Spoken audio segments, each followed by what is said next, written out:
Salut à tous et bienvenue sur ce nouveau podcast. Aujourd'hui, j'ai le plaisir de recevoir MX18. Salut MX, j'espère que tu vas bien. Salut, ça va et toi? Je vais très bien, merci. Ça se passe les vacances? Ouais, bah je suis pas encore en vacances, je suis en vacances la semaine prochaine. On va en Irlande avec ma compagne, mais on va se taper la pluie, on y va pas au soleil du tout. Mais ouais, les vacances c'est la semaine prochaine. Mais ça, donc là, ça bosse. Ouais, là ça bosse, je suis obligé de tout planifier, des choses comme ça, tu vois, je peux pas me permettre, c'est sur YouTube, on en parlera après, mais tu peux pas te permettre trop de faire de pauses, surtout que j'ai un rythme assez particulier. Donc bah, je planifie un petit peu tous les tweets, toutes les vidéos YouTube, etc. en Mhm. avance. Mais là, justement, par rapport à YouTube, est-ce que tu pourrais Ouais. te présenter pour les personnes qui ne te connaîtraient pas? Bah, bien sûr, ouais. Bah, moi, je suis, bah, comme tu as dit, MX18, mais mon prénom, c'est Florian. J'ai commencé YouTube en décembre 2014, donc il y a 9 ans, bientôt. Toujours sur FIFA.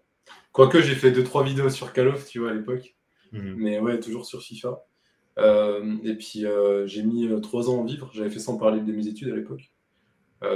Et au bout de 3 ans, après avoir validé ma licence, je pouvais vivre de YouTube, quoi. J'avais l'équivalent de peut-être 800, 900 euros, tu vois. Donc je me suis dit, avec 2 fois plus de temps, normalement, je doublerais mes revenus, voire plus. Et donc, ouais, ça fait 9 ans que je fais ça. Et quand j'ai commencé, je m'étais donné un objectif, en tout cas, du moins, quand je me suis dit que je pouvais en vivre, d'atteindre 10 ans, tu vois, au moins d'ancienneté sur FIFA, quoi. Après, Mhm. on verra.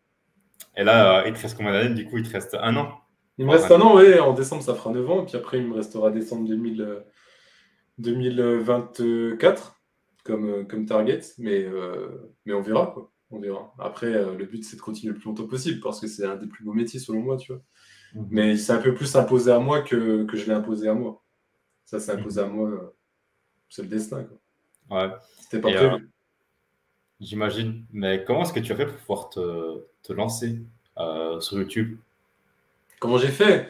Mhm. Comme je t'ai dit, en fait, j'étais à la fac à l'époque et j'avais validé mon semestre. J'ai voulu aller à l'IUT au deuxième semestre. Et il fallait que je me désinscrive de la fac. Je te la fais courte, hein. Mais en gros, ouais, il fallait que je me désinscrive de la fac. Et je suis allé voir c'est le directeur de l'IUT de l'époque qui m'avait dit ça. Parce que moi, mon argument, en fait, c'était qu'à la fac, tu sais, tu as les CM, les cours magistraux, et puis tu as les TD, travaux dirigés. Travaux dirigés, c'était les cours obligatoires et c'est les plus importants. Entre guillemets, tu connais tous tes TD. Normalement, tu as ton semestre, tu es obligé d'aller au CM. Puis les CM, ils sont pas obligatoires, donc j'y allais pas la plupart du temps. Et donc, moi, je me suis dit, merde, ça se trouve, sur le long terme, ça va pas aller, j'aurai pas mes diplômes, quoi. Donc, il faut peut-être que j'ai un truc un peu plus encadré. Et je me suis tourné vers l'IUT et ils m'ont dit, ouais, mais il faut se désinscrire de la fac. Donc, pour le deuxième semestre, sachant que j'avais validé le premier. Et je me suis désinscrit. J'arrive vers le directeur, enfin, du moins, c'était l'administration. Je donne ma candidature parce qu'il m'a dit qu'il restait une place. Et ils me disent, ah bah non, désolé, en fait, c'est pas possible. Alors qu'à la fac, je m'étais désinscrit. Ils m'ont dit, vous êtes sûr parce que vous pouvez pas revenir en arrière. Donc pendant tout ce temps, j'avais rien à faire. Moi, l'été, pour financer mes études, je travaillais en caisse les week-ends. Et les étés, je travaillais en tant que reaper. Reaper, c'est derrière le camion des Mhm. boueurs. En fait, j'étais boueur et je ramassais les poubelles à la mairie. Et durant tous les étés à chaque fois. Et là, bah, depuis en avril, je crois qu'ils m'ont fait fond bon. Donc je me suis dit, bah, vas-y, on va coffrer un peu. J'ai fait de avril, je crois que j'ai fait 4 mois d'affilée, donc de mars plutôt à fin juillet. J'ai travaillé chez eux. Et août, j'ai pris un petit peu de temps pour moi, tu vois. Et donc, vu que j'avais déjà validé mon premier semestre, je ne pouvais pas me réinscrire à l'UT. L'année d'après, et ben, je sais pas si tu connais le système de la fac. Quand un semestre est validé, tu n'as rien à faire après. Enfin, tu Mhm. n'as pas besoin de le repasser. Donc, de septembre à décembre ou janvier, j'avais rien à faire et je voulais pas retravailler, tu vois. Mhm. J'ai dit à ma compagne, vu que je suis d'octobre, vas-y, je vais prendre les sous de mon anniversaire en octobre. Et je commence à avoir des Wartech, des trucs comme ça, tu sais, parce qu'à l'époque, je regardais vachement Call of. FIFA, c'était pas trop développé. Je connaissais même pas Mhm. les Yomax de maintenant. Et puis je dis, ouais, je vais acheter un Elgato. C'était un Game Capture HD, je crois. D'ailleurs, il est encore là, je crois. Enfin bref, je te le montrerai au pire. Tu C'était as gardé un souvenir. un truc à l'ancienne, ouais, mais il y a plein de trucs. J'ai encore ma première caméra, donc, qui est là-bas. Enfin bref. Et donc, j'achète le matériel. Et ma compagne n'était pas trop pour, tu vois. Enfin, ma compagne, enfin, c'était ma copine à l'époque, mais c'est ma compagne. Mhm. Et donc, je me lance. Puis ça a pris petit à petit. En octobre, je me suis lancé. Au bout de 2 mois, peut-être qu'il y avait une centaine d'abonnés. Puis tu te prends au jeu vite parce que tu commences à avoir des retours de la communauté, d'abonnés, même si c'est 1 ou 2 commentaires. Tu sais que c'est. Enfin, moi, je pars du principe que tu vois, c'est pas un chiffre derrière, je sais que c'est une personne. Tu vois. Il y en a, ils votent des chiffres. Et moi, je savais que c'était. Surtout quand tu commentes, quand c'est le début. Donc, c'est parti de là. Et puis, à partir de janvier, j'ai repris les cours. Mais ça avait déjà bien avancé. Donc, je t'ai dit qu'on devait être 200, 300 abonnés. Je dis, j'arrête pas, quoi. Donc, j'ai charbonné entre les deux, quoi, les cours, plus, YouTube. Et puis, c'est parti de là, quoi. Mais c'est vraiment un pur hasard. J'aurais pas eu le faux bon de l'IUT, je me serais jamais lancé sur YouTube. Mhm. Et au Ah, bout de 1 mois et demi, je me suis mis en facecam. Alors que ma compagne, elle voulait pas à l'époque. Elle m'a dit, mais non, pas maintenant. Puis je voyais personne sur FIFA en facecam. Je lui dis, c'est l'avenir et tout. Tu verras, il n'y a personne. Tout le monde est en juste voix off. Et mhm. je lui ai dit, ah non, facecam, quoi. Et puis je m'en foutais. Moi aussi, je suis pas du genre à regarder la vie des autres, à regarder le regard des autres. Moi, je pars du principe que si j'ai envie de faire un truc, je le fais. De toute façon, ça ne changera rien. Tu vois. Et Ah, je me suis lancé en facecam direct. Je devais être 2 ou 3. Puis ça a vachement pris grâce à ça. Puis c'est monté super vite. Et puis j'en suis là aujourd'hui, quoi. mhm. Et c'est quoi la journée typique d'un YouTuber comme toi actuellement? Bah, actuellement, c'est moins qu'avant, mais typique. Maintenant, surtout, maintenant que c'est développé, tu vois. Moi, à l'époque, je faisais juste mes vidéos, j'avais pas encore de demande commerciale, j'avais pas encore de gestion de mail, j'avais rien, tu vois. Mais tu me parles à l'heure actuelle ou à l'époque? À l'heure actuelle. À l'heure actuelle maintenant, ouais. À l'heure actuelle, ouais, ben, mis à part les moments où on en reparlera, où je suis dans les travaux, sur YouTube, en tout cas, j'allume l'ordi, logique, je check mes mails dès le départ, s'il y a des demandes commerciales, parce que c'est quand même le plus important de checker les mails. Et après, je vais sur ma chaîne YouTube, pareil, je regarde les commentaires. Je suis hyper connecté aussi, parce que tu sais, c'est hyper sécurisé, mais tu as toujours peur. Tu vois, genre, Mhm. je peux pas me décrocher de mon téléphone, même quand je suis en vacances. Mais ouais, ouais, je check mes mails, je réponds aux mails, les demandes de partenariat, la gestion avec mes partenaires actuels aussi, tu vois, si sur Skype, Discord, peu importe, Twitter, tout dépend sur quel réseau on communique. Pareil sur Twitter, je regarde mes messages privés. Sinon, après, souvent, en fait, je me fais un planning parce qu'il y a tellement de choses, tu peux pas tout faire en une journée. C'est Mhm. soit bah, je prends une matinée, je fais un planning vidéo, puis je tourne tout dans la matinée, mes 4 vidéos de la semaine, parce qu'en général, je fais 4 à 5 vidéos par semaine. Là, à l'heure actuelle, quand c'est l'été, vu que c'est plus creux FIFA c'est creux l'été, en fait, jusqu'à la sortie du nouvel opus, ben, je tourne à 2 vidéos par semaine. Ouais, normalement, c'est 4-5 vidéos par semaine, donc ouais, je les tourne en une matinée. Donc, je sais pas vraiment de journée type en soi. C'est plus, je planifie mon planning. Enfin, ouais, je planifie quoi, mes activités. Et puis, ouais, soit je me dis, voilà, c'est tournage, montage. J'ai la chance maintenant d'avoir un monteur depuis 2 3 ans. Mais avant, pendant 6 ans, je faisais tous mes montages moi-même. Donc, pareil, là, ça me prenait du temps sur mon créneau. Mhm. Mais j'ai pas vraiment de journée type. Ouais, c'est juste que j'ai plein de tâches particulières dans la semaine que je dois faire et que je fais, quoi. Mhm. Mais Mais là, actuellement, tu prends quand même ton temps pour pouvoir créer le contenu et cette créativité-là, où est-ce que tu vas la chercher? Est-ce que tu vas t'inspirer des US ou bien du côté ouais, anglais? ouais, Comment est-ce que ouais. tu vas pouvoir récupérer donc toutes ouais, l'inspiration des vidéos que tu pourrais avoir pour ensuite les mettre en mode francophone et avoir une vidéo qui pourrait péter? Bah, en soi, je m'inspire rarement des Américains. À l'époque, je regardais 2 3 concepts, mais je t'avoue que j'en ai créé pas mal. Et surtout, après, bah, tu vois un peu ce qui se fait en France. Tu fais un peu pareil. Mais c'est aussi surtout en fonction du contenu que FIFA sort. Nous, on est vachement, vachement dépendant de ça. FIFA, ils sortent des événements toutes les semaines, bah, tu fais en fonction, quoi.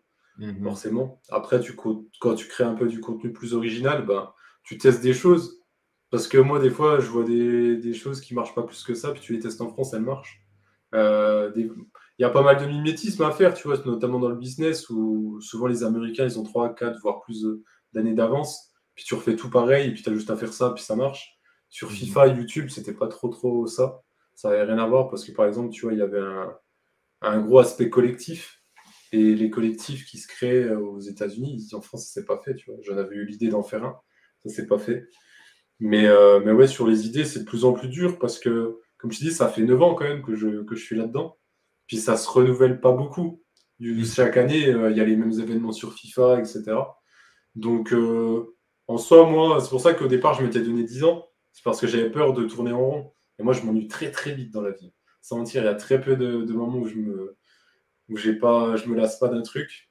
Et heureusement, tu vois, ce métier-là, tu fais jamais la même journée, des choses comme ça. Mais c'est vrai que la créativité, là, c'est compliqué. En particulier maintenant, je parle.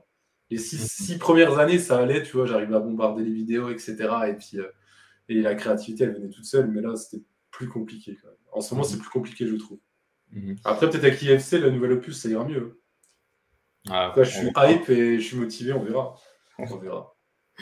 Mais là, actuellement, à part la monétisation YouTube avec laquelle Ouais.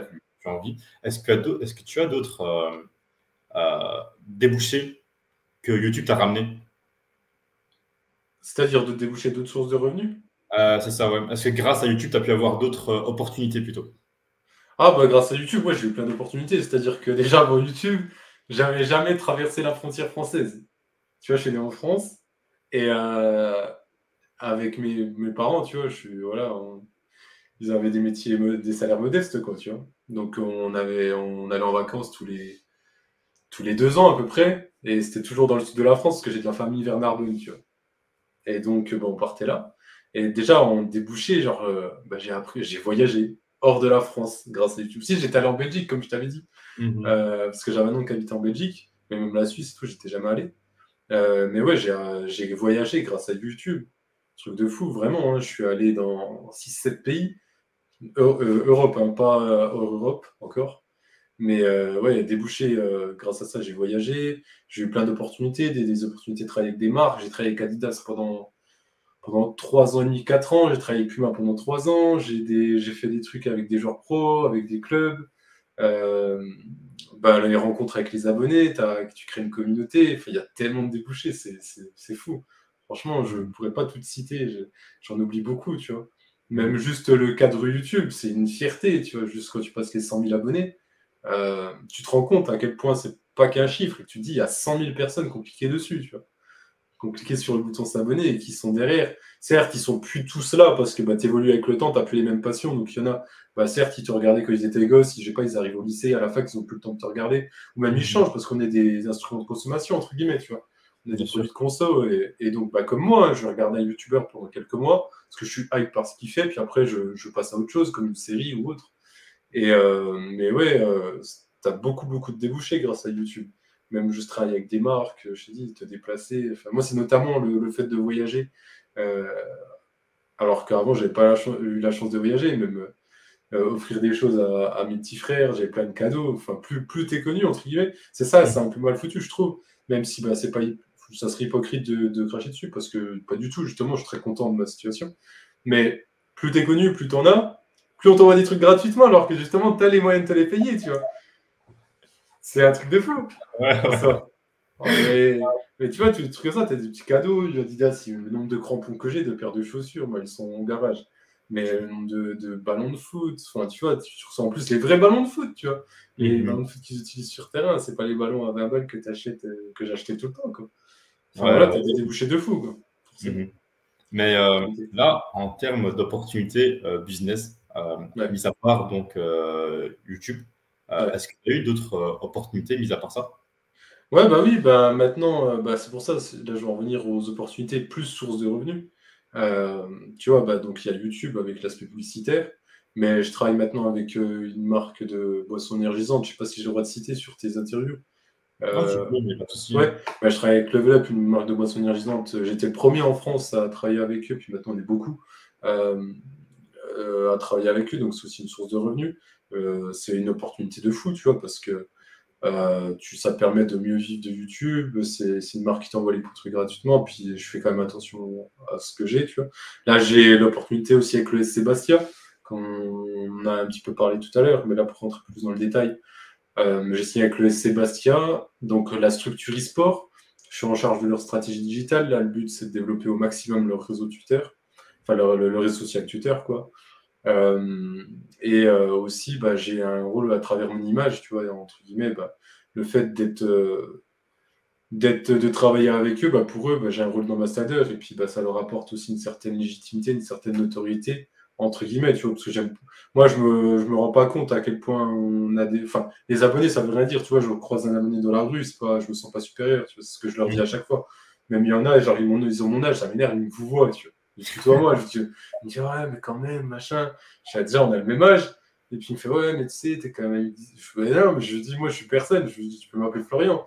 Je dis, justement, je pense justement que tu dures dans le temps, tu acquiers une certaine longévité, euh, notamment grâce à un certain caractère. Enfin, moi, je trouve que si tu n'as pas d'humilité, tu te crames, soit tu te crames vite, soit tu dures, mais tu n'as pas les bonnes ententes avec les gens. Enfin, tu vois, tu n'as pas des vraies amitiés. Voilà. Enfin, tu as beaucoup d'inconvénients sur ça. Donc, moi, je pars du principe que tu dois rester très, très humble. Moi, j'ai énormément de choses que j'ai envie de faire. Tu vois, je suis très ambitieux, mais toujours en restant humble. Tu vois. Je sais d'où je viens, je sais ce que je fais. Je me prends pas pour quelqu'un d'autre parce que j'ai tant d'abonnés ou autre, ou parce que j'ai réussi à faire ci, ça ou ça. J'ai réussi, mais de toute façon, en plus, je suis quelqu'un qui se lasse vite. Je suis fier de ce que j'ai fait. Si j'ai acquis un truc, ou tu vois, genre quand j'ai reçu le trophée des 100 000 abonnés, quand j'avais mon diplôme à la fac avec la licence ou autre, je suis fier à l'instant T, mais 2 heures après, je suis déjà passé à autre chose. Et je me dis, bah, certes, si j'ai eu, c'est-à-dire que tout le monde peut faire pareil. Tu vois. Donc, il n'y a rien d'extraordinaire. Voilà. Et là, voilà, maintenant, au niveau de... tu as plus de 100 000 abonnés. Je pense que tu es à 402, 402. Ouais, 420, 430, je crois, ou 425, ouais, un truc comme ça. Sur YouTube, ouais. Qu'est-ce que ça fait d'avoir quasi un demi-million d'abonnés? Bah, en soi, je te jure, ça fait plaisir, mais tu te rends pas compte. Enfin, moi, comme d'hab, hein, je sais, je veux juste que j'ai gardé cette chance de pouvoir vivre de ma passion, qui est devenue ma passion, comme je t'ai dit, ça a été le destin, ça s'est forcé à moi-même, c'était pas prévu. Mais ça me fait. Je suis content. Je remercie énormément mes abonnés à chaque fois parce que c'est, comme je dis, c'est grâce à tout le travail que j'ai fourni, mais sans leur soutien, en fait, t'es rien, tu vois, sur les réseaux. Donc, t'as beau fournir tout ce que tu veux, il y a cette part de chance que tu dois, comme on dit, hein, une opportunité, ça se prend pas, ça se crée, tu vois, la plupart du temps. Et ouais, non, ça me fait pas grand-chose à l'heure actuelle. C'était surtout au tout début quand tu passais tes premiers paliers, les 100 abonnés, les 10 000, les 100 000, parce que tu avais le trophée. Là, je t'avoue, la target principale, et c'est le truc que je m'étais donné, mais je trouve qu'à partir d'un certain seuil sur FIFA, ça commence à être plus compliqué, tu vois. Tu peux peut-être pas mainstream, enfin, tu peux pas parler à tout le monde.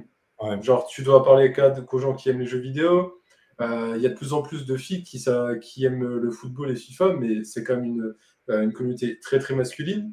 Donc tu vois, tu te fermes un champ un champ des possibles énorme. Et donc pour monter au 1 million d'abonnés, c'est beaucoup plus compliqué que si tu faisais la Inoxtag, Micho, etc., qui ont eu, moi j'avais pas forcément envie, mais ils sont retirés petit à petit de Fortnite, par exemple. Et après, ils sont partis sur des créneaux qui parlent à tout le monde, quoi. Donc, tu peux aussi bien parler à une fille qu'à un garçon. Et puis des trucs à bien quelqu'un qui aime faire. Tu vois, c'est pas que la cuisine ou c'est pas que ci, que ça. C'est vraiment un truc qui peut parler à tout le monde. Donc là, pour monter au 1 million d'abonnés, là, je pense que je serai à nouveau très content. Mais depuis les 100 000, je n'ai pas eu un moment où je m'étais dit waouh.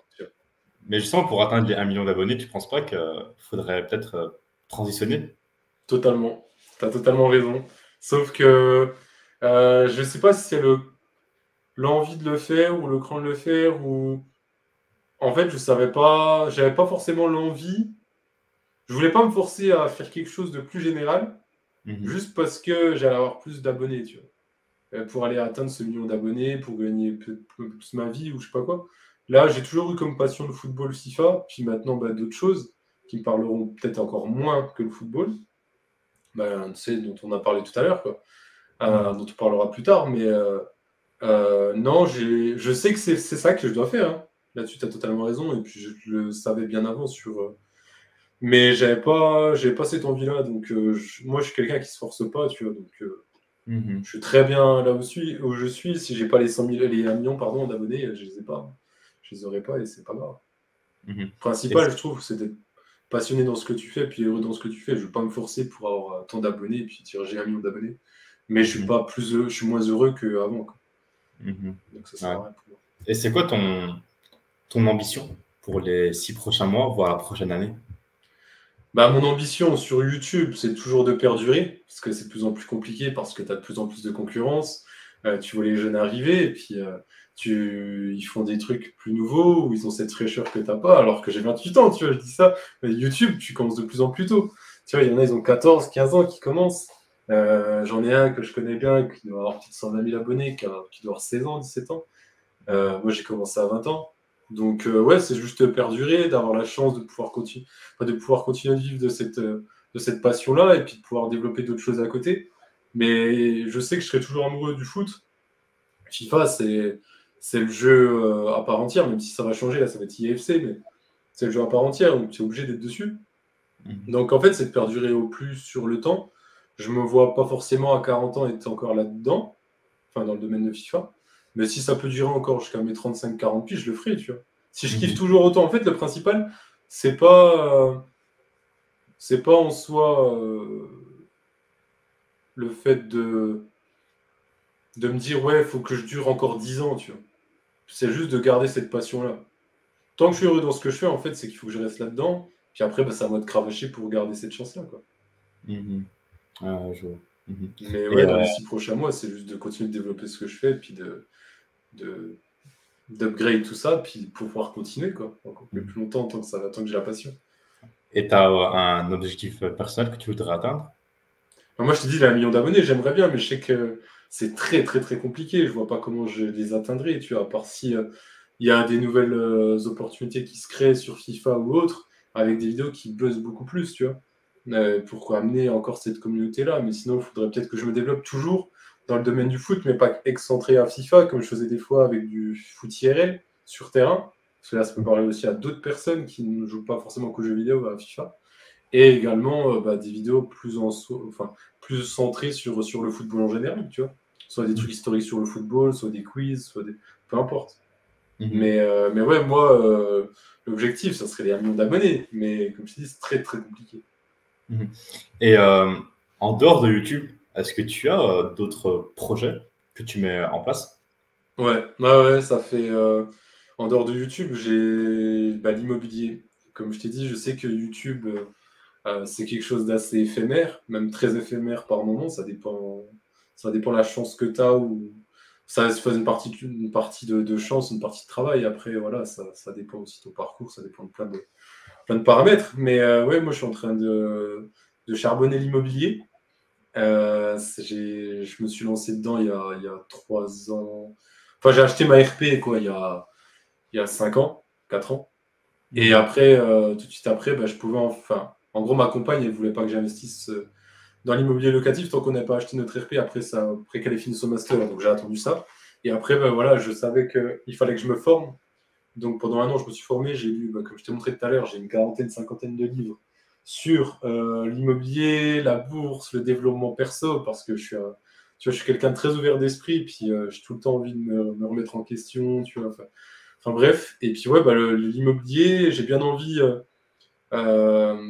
Notamment, pour rentrer dans le détail, en tout cas pour l'immobilier, ouais, je me suis formé il y a 3 ans, pendant 1 an. Après, j'ai mis 6 mois à trouver mon premier bien rentable, donc directement un immeuble de 3 appartements, mais j'en ai recréé un dedans, donc ça faisait 4. Et donc, ouais, après, comme projet, justement, maintenant que je commence un petit peu de bouteille, comme on dit, là, j'ai fin septembre, normalement, touche du bois, parce qu'il ne faut pas que ça me porte la poisse, mais normalement, j'ai l'acte de vente de mon deuxième immeuble. Enfin, c'est une grosse maison que j'ai divisée en 6, donc ça me fera 10 apparts. Tu vois, 10 apparts, normalement, quand ils seront tous loués, je ne serai pas loin d'être quasiment rentier déjà en l'espace de 3 ans. Donc, c'est que je me suis bien formé, etc. Donc là-dessus, je suis content. Donc, j'ai bien envie et j'ai toujours voulu le faire, d'aider les personnes à se lancer. Soit, tu vois, dans le coaching perso, tu vois, genre avoir le cran de se lancer, trouver les bonnes choses, parce qu'il y en a plein qui n'osent pas se lancer, soit par rapport au regard des autres, etc. Et puis aussi développer aussi plus précisément dans le domaine de l'immobilier, parce que c'est un truc que je gère à mort maintenant, tu vois. Donc, ouais, j'aimerais bien développer des choses là-dedans. J'aimerais bien. Après, à voir, parce que la légitimité, il faut aussi que tu l'acquiers, parce que en France, c'est vite catalogué. Donc, moi, c'est pour ça que j'ai créé un compte Twitter sur l'investissement locatif à part. J'allais pas en parler sur mes réseaux FIFA, tu vois. Bien sûr. YouTube, j'ai voulu le faire, hein, mais je savais pas si je le faisais sur ma chaîne MX18 avec 425 000 abonnés FIFA, tu vois. Mhm. Ouais, Qu'est-ce ouais, qui vous baragouine? c'est vrai qu'il y a une différence. Ouais, C'est c'est pas ça. une Je me transition, suis quoi. dit, est-ce que je crée une nouvelle chaîne YouTube, quoi. Une nouvelle Mhm. chaîne YouTube, j'ai créé des réseaux à part entière pour ça. Mais ouais, les projets, c'est ça. Les projets, c'est ça. Si, j'ai écrit une BD aussi, on n'en a pas parlé, dans le domaine Ah du oui. foot. J'ai Mhm. écrit une BD qui s'appelle Frères de foot. Euh, J'avais l'opportunité. Bah tiens, l'opportunité, on parlait d'opportunité, celle-ci, j'ai oublié de la dire, mais ça m'a créé cette opportunité-là en 2019, je crois. Mon agence, à l'époque où j'étais dedans, me dit que ils ont une opportunité avec l'éditeur Soleil. On était peut-être 200, 300 youtubeurs dans l'agence. Puis ils proposent le projet, ils disent bon, on a une opportunité là, si vous avez éventuellement une maquette ou une idée de BD que vous voulez proposer, nous on la propose, enfin on est l'intermédiaire, on propose votre projet, et si ça leur plaît, ben, ils signent quoi. Mhm. Donc ils proposent le truc, on était peut-être 300, 400. Il y en a peut-être une cinquantaine qui répondent positivement comme moi, tu vois, qui disent ah ouais, j'avoue, ça pourrait être intéressant, ben vas-y, je taffe là-dessus. Moi j'avais déjà eu cette idée-là de l'histoire de la BD j'étais jeune, hein, c'était 14-15 piges, quoi. Enfin, j'avais les idées principales, hein, j'ai pas inventé une vie et puis dire que j'avais l'histoire entière. Mais je propose ma maquette directement. Le lendemain, j'avais la maquette toute prête et tout, j'étais comme un gosse, hein. Je la propose, ils étaient choqués parce qu'ils m'ont dit ouais, tu peux la donner dans 2-3 semaines.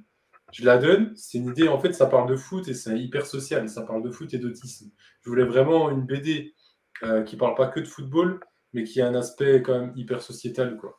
Parce que je parle, enfin, moi, je suis hyper dans le respect des autres, machin et tout. J'ai toujours été assez justicier quand j'étais au collège, tu vois, j'ai jamais voulu me moquer des autres, j'étais toujours un peu justement en train d'essayer d'inclure quelqu'un qui se faisait un peu moquer ou quoi, tu vois. Mhm. Alors que je me suis jamais fait moquer, moi, tu vois, donc ça me dérangeait pas.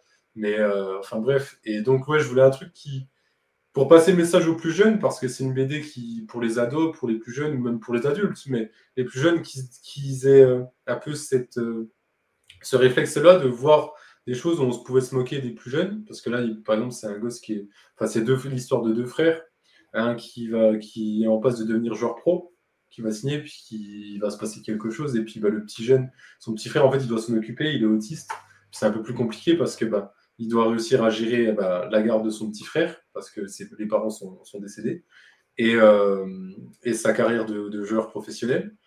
Et tu vois en fait des moments assez compliqués où tu vois le jeune frère, il s'appelle Lézio, le petit, où il est à l'école, il se fait pas mal moquer par rapport à son Mhm. autisme. Et Ouais. donc en fait, je voulais aller essayer d'interpeller des petits jeunes de 7-8 ans, ou même d'une dizaine d'années, et qu'ils aient ce réflexe-là directement de se dire putain merde, c'est pas bien ce qu'il fait, ça me fait un peu de peine pour lui, machin, et qu'ils retransmettent cela, tu vois, qu'ils fassent du mimétisme à l'école, eux, dans leur vie physique, tu vois, dans leur Ouais, vie je vois. réelle, et qu'ils se disent merde, c'est vrai que c'est pas bien de se moquer, plus défendre les autres ou éviter, tu vois, tout ça. Mhm. Donc Ouais. ouais, on a lancé cette BD-là, puis on est déjà au troisième tome en janviie, quoi. On est Non, à 20 franchement, 000 exemplaires vendus, c'est un truc de malade. C'était pas prévu, tu vois. Et incroyable. en fin de compte, c'est un putain de succès. On a vendu les droits aux Pays-Bas, en Belgique, là, cette année, ça y est. On a commencé à. Enfin, il fallait attendre 2 tomes pour pouvoir voir si ça plaisait, enfin, si on pouvait le proposer à l'étranger. Mhm. Proposer directement aux Pays-Bas. Enfin, non, les Pays-Bas et la Belgique sont venus à nous. Donc, ça va venir en Belgique, vu que t'es belge. Et puis là, on va proposer bientôt en Italie. Mais ouais, c'est un truc de fou. Et moi, mon rêve ultime, justement, comme tu me disais, les objectifs finaux que j'avais sur cette BD-là, moi, je l'ai toujours dit, dès que j'ai proposé le projet-là à Soleil, j'ai dit, moi, j'ai qu'un rêve. J'espère déjà que ça va marcher, la BD, mais que ça devienne un dessin animé ou un manga dessin animé, quoi. Mhm.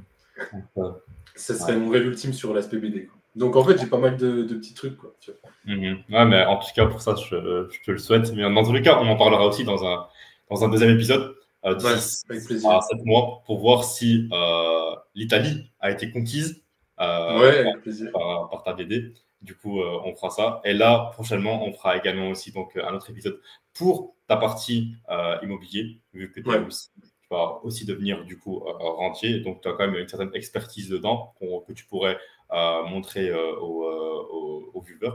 Donc voilà. En tout cas, merci à toi pour aujourd'hui. Et où est-ce qu'on pourrait te Avec retrouver plaisir. sur les réseaux?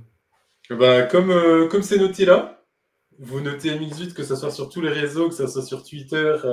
Twitter, de toute façon, il est certifié le compte, donc là, c'est facile de me retrouver parce qu'il y a Mhm. souvent, mais sur Instagram, c'est le compte qui a le plus d'abonnés. Je crois qu'on est 50 et quelques milliers d'abonnés. Donc, si vous voyez un compte donc sur Instagram, Twitter, YouTube, comme tu as dit tout à l'heure, Twitch et puis TikTok. Donc, ça fait beaucoup. Hein. Ça fait beaucoup, je vais tout ça. Et la BD hein, si ça les intéresse, la BD si ça aussi, vous intéresse, je vous parle, hein, MX18. Vous notez BD MX18, enfin, du coup, moi, c'est Frères de foot, le nom de la BD. Et puis, vous pouvez retrouver ça peut plaire à énormément de personnes, en vrai. Que ce soit les plus jeunes d'entre vous, ou même les plus vieux, même pour un ado, un cadeau, etc. Franchement, ouais. Donc, voilà. Okay, en tout cas, on en reparlera en détail, si tu veux aussi. On en reparlera, yes. On en reparlera. En tout cas, merci à toi pour aujourd'hui, Florian. Merci à vous, et merci à toi. Salut. Du coup, voilà, les gars, c'est la fin de ce podcast. J'espère que vous avez aimé. Il était un peu plus long que prévu. Mais bon, il y avait énormément de valeur. Du coup, c'est pour ça. Si vous avez aimé, n'hésitez pas à vous abonner à la chaîne, à aimer la vidéo, à commenter, à me suivre sur les réseaux et aussi à suivre MX18 sur ces différents réseaux. On se retrouve pour un prochain podcast. À très bientôt.